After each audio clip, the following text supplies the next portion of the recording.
सुन्दरताको भण्डार सारा के खन्यायो यसै रारामा रारा कि अप्सरा। विक्रम सम्वत 2020 तत्कालीन राजा महेन्द्रले उहिलेको रारादहको भ्रमणका क्रममा नाम परिवर्तन गरी महेन्द्र ताल राखेका थिए। त्यति बेला उनलाई यो ताल यति मन परेको थियो कि उनले यसलाई स्वर्गकी अप्सरा भनी सम्बोधन गरेका थिए।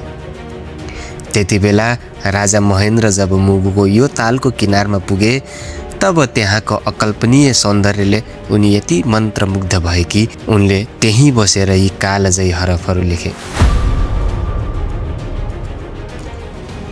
एकै दिनमा धेरै पटक आफ्नो रङ फेर्ने, सिसा जस्तै टल्किने पानी र वरिपरिको शान्त वातावरण साँच्चै रारा धरतीको स्वर्ग नै हो।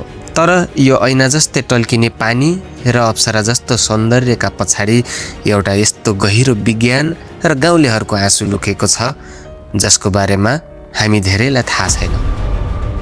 नमस्कार, आज हामी ज्ञान संवादमा रारा तालको चमत्कारिक विज्ञान र यसलाई जोगाउन स्थानीयले तिरेको मूल्य र अहिलेको यो स्वर्गमाथि मडारिएको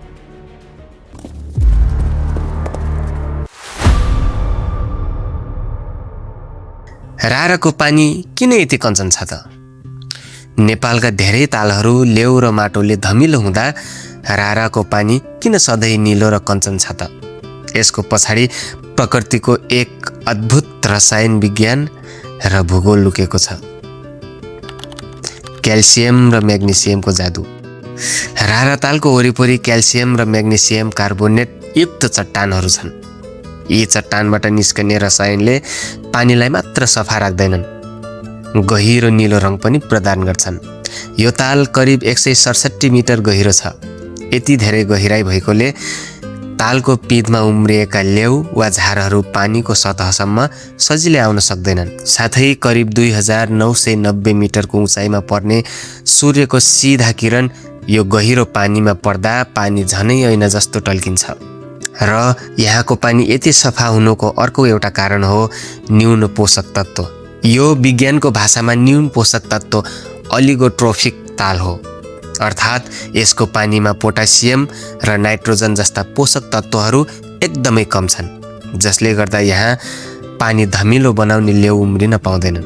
र यसै तालको वरिपरि प्राकृतिक फिल्टर बनेर काम गरिरहेका बाक्लो सल्ला र देवदारहरूको जङ्गलले वर्षाको पानीलाई छानेर मात्र तालमा पठाउँछ। त्यसैले गर्दा यहाँको पानी स्वच्छ, सफा र कञ्चन पारदर्शी छ। इतिहास, रामसार र विस्थापनको आँसु। रारा केवल नेपालको मात्र सम्पत्ति होइन, यसको अद्वितीय पारिस्थितिक प्रणाली र यहाँ पाइने स्नो ट्राउट यानि असला माछा जस्ता दुर्लभ जलचरहरूका कारण यसलाई अन्तर्राष्ट्रिय महत्त्वको रामसार साइटमा सूचीकृत गरिएको छ। अब यो रामसार साइट भनेको विश्वभरका महत्त्वपूर्ण सिमसार क्षेत्रहरूको संरक्षण र बुद्धिमत्तापूर्ण प्रयोग गर्ने उद्देश्यले गरिएको एउटा अन्तर्राष्ट्रिय सन्धि हो।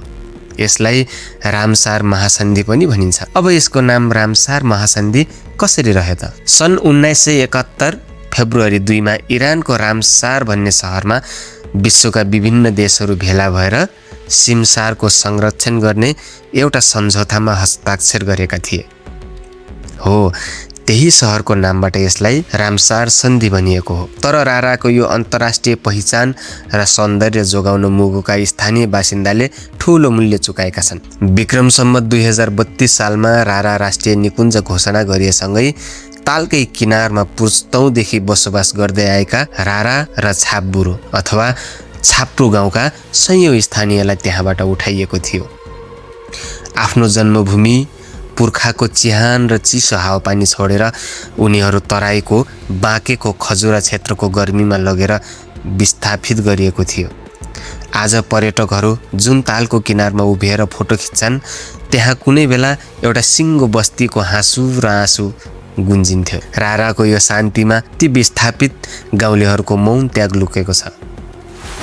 धरतीको स्वर्गमाथि मडारिएको खतरा। तर जुन रारालाई जोगाउन गाउँलेहरूले आफ्नो थातलो छोडे, आज त्यही रारा गम्भीर सङ्कटमा छ। पछिल्लो समय विकासको नाममा जथाभावी पहाड भत्काएर डोजर चलाउँदा वर्षायाममा लेदो र माटो सिधै तालमा मिसिन थालेको छ। पर्यटकको चापसँगै ताल परिसरमा प्लास्टिक, चाउचाउका खोल र सिसाका बोतलहरूको प्रदूषण निकै बढेको छ। अर्को डरलाग्दो खतरा भनेको ताल खुम्च्याउने झार हो। तालको किनारतिर बोसिला र नर्कट जस्ता झारहरू निरन्तर बढिरहेका छन्, जसले तालको क्षेत्रफललाई बिस्तारै खुम्च्याउँदै दलदलमा परिणत गर्दैछ। त्यसैमाथि चरीचरणका कारण वस्तुभाउ र जनावरको मलमूत्र तालमा मिसिँदा पानीको गुणस्तरमा निरन्तर ह्रास आइरहेको छ। यदि बेलैमा जथाभावी मोटर बाटो निर्माण गर्न नरोक्ने, प्लास्टिक पूर्ण प्रतिबन्ध नगर्ने र यसको प्राकृतिक स्वरूपलाई सम्मान नगर्ने हो भने अबको केही दशकमा राजा महेन्द्रले भनेको यो अप्सरा केवल इतिहासको पानामा सीमित हुनेछ। प्रकृतिले दिएको यो अनुपम उपहार र स्थानीयले जोगाएको यो धरोहरलाई बचाउन अब राज्यले कस्तो कदम चाल्नुपर्छ जस्तो लाग्छ तपाईलाई? आफ्नो विचार कमेन्ट बक्समा राख्न नभुल्नुहोला। साथै आजको हाम्रो यो भिडियो सामग्री तपाईलाई कस्तो लाग्यो? सल्लाह र सुझाव कमेन्ट बक्समा लेख्न नभुल्नुहोला। नमस्कार।